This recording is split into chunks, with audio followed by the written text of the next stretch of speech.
Well, hey there, Diet Disruptors. Carrie here, and welcome to another episode of our podcast, the Diet Disruptors podcast. And you can see, if you're watching me live right now, we stream live in our free Facebook group, Diet Disruptor Squad. If you're not in there, you got to go in there and check it out. If you're in there, say squad in the comments if you're watching live or on the replay. We also stream this live into our YouTube channel. If you are not in our YouTube channel, go subscribe there. It's at Disruptive Nutrition. And we're also in our Facebook page, Disruptive Nutrition. And we also stream excerpts of this in our Instagram page, which is Disruptive Nutrition. Just go follow all the things.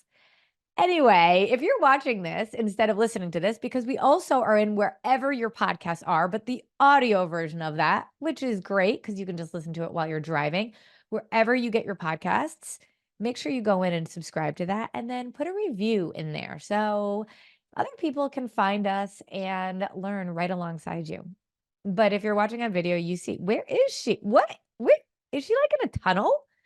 Well, this is my little tiny office space, which is actually great for podcasting because it is so tiny and you kind of get a little funny view of it. See, I ran into a massive camera problem today. I don't know why, but my actual camera that I normally use just isn't working. And it's like there's this lapse between the sound and the camera. And I honestly, I had to get on. So I was like, well, we're just going to use my computer now. So we're using my computer camera, but at least I got my good mic here and hopefully everything you guys can hear and all of that. So yeah, you can see like my little, I love my office. It's actually super organized. It's exactly what I need in a little corner of our house. And I get tucked away and I can work. It's brilliant. So today we are going to dig into a topic that I get asked a lot. And I don't think I've ever done a podcast on this because I don't actually know why. I was brainstorming with my team what podcast we need to do. And this came up actually a few times recently. And I was like, I could do a podcast on this. We're going to talk all things calories today. People get all, I don't know, like when we really think about calories, we just got to think, what do we really know about them? What are they? And why do they matter so much? Or do they matter so much? And Carrie, if you keep saying it's not about calories in versus calories out, why not? What is it based on? Because we have been hearing for like all of our lives that calories matter. In fact, if we go to like restaurants, they'll show calories on their menus. And so if they don't matter, then why are they there? And what about the calories that I'm burning in the gym? It's a calorie conundrum. That's what we're going to dig into today. And why is it that I don't deal with calories, that I don't that have to have my clients deal with calories, that it's not even really part of the equation to be able to get healthy, to be able to release weight, to be able to do all the things that you wanted the diets to do, all of that stuff. So we're going to get into it. I'm going to try and make it as simple as possible because the truth of the matter is you don't even need to worry about calories. And I think maybe that's why I've never really done it before because it's like it doesn't matter. If you do the other things that we talked to you about, then you don't ever have to count another calorie ever again for the rest of your life, which is so nice. But I just think it's like people are like, "Wait, what? Calories matter." All right. So let's talk about what calories are, first of all. So calories really are the amount of energy that's in food. And I think we know this. Like, I think we know, like, if you really dug into it, because I've said this to people before, 250 calories of Oreo cookies is not the same as 250 calories of like grilled chicken on a salad or turkeys and almonds and an apple or, clean whole unprocessed food. The calories from that is different from the calories in like processed food. But they're not really different, right? Like if you're counting calories and you give yourself 800 calories a day, 1200 calories a day, 2000 calories a day, whatever it is, and you're assigning a value to this food of calories, then the whole like, well, I know 250 calories of Oreo cookies is not the same as 250 calories of this, but it's still calories in versus calories out. So I can just have the Oreo cookies and it doesn't matter. It's like the Weight Watchers thing. Points are just bougie ways of saying calories. It's like energy and food. And there's a couple of reasons why 250 calories of Oreo cookies is not the same as 250 calories of turkey's almond and apple. I'm just going to use that example for once. One, the amount of energy in food, it it it kind of like it kind of matters, but it really doesn't, because when you're understanding how to balance your blood sugar and you're eating in the way that we teach PFC every 3, then the calories just kind of take care of themselves. Okay. So if I actually looked at clean whole unprocessed food and 250 calories of that, I'm just throwing out that number, 250 calories, it actually means nothing to me. And then 250 calories of Oreo cookies. The difference is not in the energy of the food, it is in the nutrients of the food. Your body is not, it is not about you are what you eat. It's actually you are what you absorb. And if your body is bringing in refined sugar on a regular basis, like Oreo cookies, your body just cannot process that food the way it can process clean, whole, unprocessed food. It just can't. It absorbs nutrients like fruits and vegetables and clean proteins and fats in a very different way than it absorbs something like ultra processed foods. So, just in how well you absorb that is a massive difference in calories, because calories have nothing to do with anything around the quality of the food. It's not like 250, like the Oreo cookie has a higher level of calories because it is an ultra processed food. It isn't. It's the amount of energy in food, basically. And when you think about that, well, that makes sense, right? Like, I'm not going to absorb the nutrients of an Oreo cookie because there are no nutrients in it. Now, I always say food is not good or bad. Food serves our body and food serves our soul. That on for a regular person in a regular life situation is not serving their body. Now, if you were on Survivor and there was literally nothing to eat other than Oreo cookies, then that serves your body. Get it? Does it serve your body? Does it serve your soul? Oreo cookies typically are a soul serving food. And if that's your thing, you definitely need that, because we have to serve our soul. Food is memories and fellowship and family and all of that. And that's super important.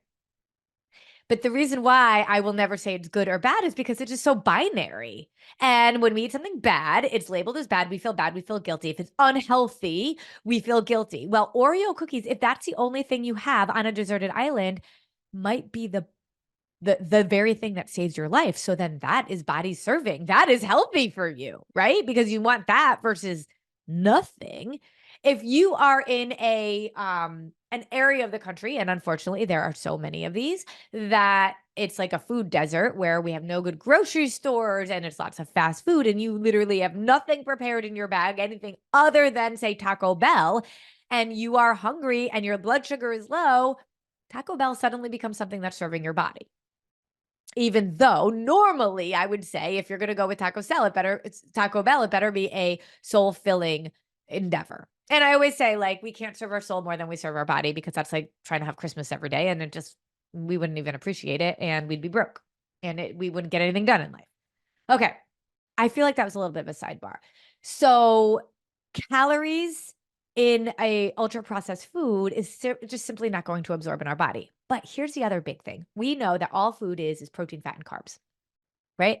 So if you're eating a meal that is all carbs, let's just say it's all bread, for example, and it's the same amount of calories as my turkey, almonds, and an apple example. Of course, I don't just eat turkey, almonds, and apple. I don't want people like being like, oh, Carrie just talks about turkeys, almond, and apple. It's just like rolling off my tongue. I mean, you can make anything you want. An omelet, you can have a sandwich, you can have like a burger. I don't care, whatever it is. Like we're having pasta and meat sauce, protein, fat, and carb. Okay.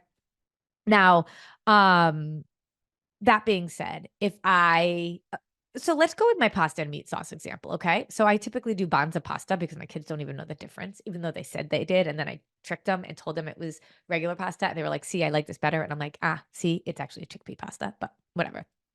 So let's just say I had a whole bowl of pasta, or I had pasta with ground turkey and sauce, okay? It could be the same exact amount of calories, but because one is all carbs, it's going to spike my blood sugar. And when I spike my blood sugar, I go through something called glycation. Glycation is actually this act of your body trying to store that extra glucose. It only can store it in two places, your liver and in your muscles. Okay. So after that, if it goes above and beyond that, it's like, whoa, we got too much here. And it's got to go find other places to store it. It's like you don't have enough room in your house with your closet. So you got to like throw your clothes in like your living room. So where does it store that extra glucose? In your fat cells because it's trying to protect you. Otherwise, it's just going to like go all over the place. In addition to when you glycate, you have to store fat. You also start releasing free radicals. And free radicals are like little lightning bolts that zap all the cells in your body, even the good ones. And so that causes oxidative stress. And oxidative stress can be the leading contributor to high cholesterol, high blood pressure, any sort of heart disease, even stroke and cancer. Like it's debilitating. And every time we glycate, we actually age faster. So we're actually speeding up the age train. We ate the same amount of calories. One was all carbs, one was a protein, fat, and carb. But the one that was a protein, fat, and carb, even though it was the same amount of calories, didn't spike our blood sugar. And because of that, we are getting our body into homeostasis, which is balance. When our body is in hormonal balance, then everything works better. Our energy levels are up. And in addition, let's even talk about you get that blood sugar spike, just like a roller coaster. What goes up high comes down real fast. And so you get on a blood sugar spike, bam, you go down lower than you ever should. And now you're hungrier, faster, and you have all sorts of energy issues. And low blood sugar causes a whole other host of problems. So do you see how those amount of calories, even though they're the same, actually one is wreaking havoc on your body and the other is actually serving your body? That is a perfect example as to why calories in versus calories out doesn't matter. It takes care of itself when you understand the balance. Now, what is the balance? Well, that's where it's like everybody is a little bit different. And you got to kind of figure a few things out to be able to do that well. But the general rule of thumb is like if you are eating PFC3 and you're hungry within 3 hours, if your energy is high, if you're sleeping better, then you can be pretty like, okay, I think I'm doing okay on this thing, right? Now we adjust. And of course, like we're a refuel as you go machine. So if you're working out a lot compared to somebody that literally maybe just walks around their kitchen island, then that is where it's not about calories in versus calories out. But if we're a refuel as you go machine and you're working out, you don't want to put your body at a deficit. So if most people, 99% of the people that we work with, even if you're doing CrossFit every day, are not, if you're fueling your body in the way that we teach, we don't have to do that much different, but we have to just listen to your body a little. If you are a endurance athlete, and we work with endurance athletes, and we really have to configure a few things because again, refuel as you go machine. Yes, you are burning a ton of calories. You are burning calories when you work out. The calories that you're burning in your body is really a different measure than the calories that you're eating in food. We've already talked about how the calories in food are completely different. So how is it that the calories you're burning are the same exact thing as the calories that you ate? They're not. We just need to stop. The only time I ever look at calories like on my watch when I'm exercising, it's just as a comparison. So if I worked out an hour yesterday and I worked out an hour today, and yesterday I burned 300 calories and today I burned 500 calories, I'm like, oh, that was a bigger workout for me. That's it. That's the only type of, it's the amount of energy that I've exerted, right? And if you ever forgot to turn off your watch when you were working out and you're like, holy heck, this happened to me actually today. I did my workout, I went in the sauna, and then I walked my dogs, and it was like I burned like 1,200 calories. It was so funny. I had my watch on forever for a really long time. So, and I mean beyond like even doing those things. Or sometimes I'll just like forget to turn it off and I just get on with my life. And you can see I burned a lot of calories that day. It doesn't have, you don't need to integrate it in with the food at all. In fact, it's just too confusing. Like, you need to do this much math? It doesn't work. all of you that have counted calories for all these years, it's not working, right? And how much brain power and time is it taking up every time you enter in your food in an app? I just like want to be like, your life is so much more purpose driven than that. We have to stop. And so when I'm thinking about calories and that we're a refuel as you go machine, even if you're not working out and you just leave your watch on, you see how many calories you're burning. Of course, you need to fuel your body. It's like driving your car and thinking you could just run it on fumes. Nothing thrives in a deficit. Though we have been taught you have to put yourself at a caloric deficit. But when you really think about it, and this is what I want you to do, I want every one of our clients and our followers to be their own nutrition coaches. I want you to question if the things that I do just because they have said it, who's they, is it really right? Because if it's not working for you, if you're still struggling, if you're having cravings, if you're having weight gain, if you're not sleeping well, if you have energy issues, maybe it's not doing the same thing over and over again, but actually taking a different approach. And by not, people get freaked out when I'm like, we don't have to worry about calories. Calories just take care of themselves, right? There isn't an amount of energy in food. And so if we even went with my pasta and meat example, or my turkeys, almonds, and apple, if we ate a crazy amount of it at one sitting, we're going to be taking in more food than our body can handle at that given moment. Does that mean we're taking in more calories than we should? Sure. But it doesn't matter if you say more food, more calories, more protein, fats, and carbs, whatever it is. It's just more than your body can handle. And you're going to spike your blood sugar because you're eating more than your body can actually take at that time. It's like trying to fill up your car extra. It can only take what it can take. And so getting that balance is what we do really well at Disruptive Nutrition, but that's what you want to go for. So it's like understanding that, yeah, you can take in larger than portions than what your body can burn in 3 hours. And so you're taking in more calories than you're burning, but that's not about like purposely putting your body at a caloric deficit, especially compared to what you're doing in working out. Is this making sense? And I think this is why it's just sort of like, it's a non-issue. And I want people to really start questioning, why do I do what I do? I once had a friend say to me, I'm not Catholic, but I used to be Catholic actually a really long time ago, but I have friends that are Catholic, and they weren't eating fish. I'm sorry, they weren't eating meat during Lent. I'm a woman of faith. I'm a Christian woman, but I'm not a Catholic. Shout out to all the Catholics out there. I no issues with being Catholic. I do think that this is a good example though. So my friends were like, we can't eat meat on Fridays. And I was like, why can't you eat meat on Fridays? I legitimately didn't know. I was just wondering. And she said, because it's Lent. And I'm like, okay, so why? And they looked at each other. They're like, we have no idea. And I'm like, well, why do you do it? I don't know. We just always have. And I'm like, are you going to go to hell if you don't? And she's like, I don't know. And so I'm like, well, I feel like you should know why you're doing something. And so it was so funny because then I actually went and talked to the priest at church, and they got educated, and it was great. And they still do that, but now they know why they're doing it. And it's almost like this quote unquote, they have always told me, the dieting industry, my culture, whatever it is, do we just like believe it? And whenever I say to women, what thrives in a deficit? Name one thing that thrives in a deficit. It's like a light bulb goes off and they're like, yeah.